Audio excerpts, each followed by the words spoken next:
Hello everyone, my name is ICent. Welcome to my YouTube channel.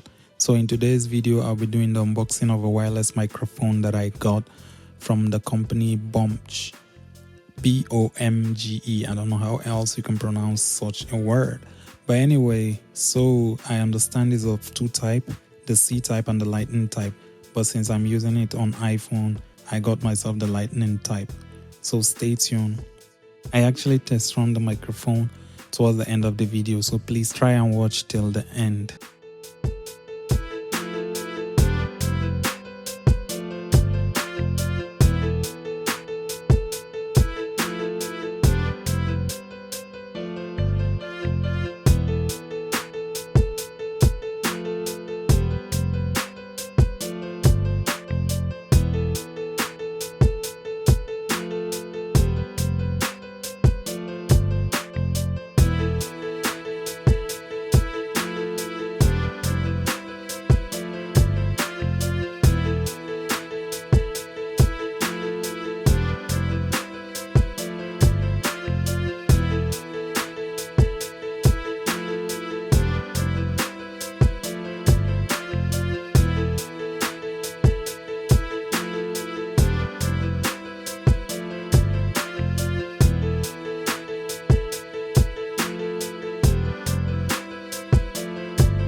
So guys,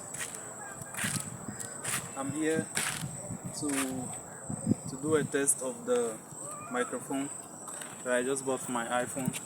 Yeah, so I want to test to see how the microphone works, and you have seen me done the unboxing already, and right now I just want to test to see if it works. And you can see there's a red light here dimming, so I think maybe as soon as you plugged in, it will just pick up. And while this microphone has a power button here, there's a power button on this microphone. So it started beaming red, but right now it's showing green, which means it is successfully paired. So, so I'm using the iPhone right now, and hopefully I'll try and draw back, and hopefully if I'm talking, maybe you'll be listening. So I'm like taking a step backwards, see if you can hear me. I don't know if you can hear me right now. The microphone is showing green light. So the only way I can know if you can hear me is maybe after I finish testing this and the audio quality is still okay. So I'm drawing as back as I can to see if the microphone can pick up the sound. So right now um I think that's enough. Right? I think that's enough. I'm a little bit far from the microphone, right, from the phone, from my phone right now, and on the back of the pack it says 20 meters. So I think it's up to 20 meters long. So right now I don't know if you can hear me. Since I'm not live, I'll after recording this I'll try and like see if it is working. Hopefully it is working because I bought this expensive. Okay, so I can just to show you how far I am with my phone.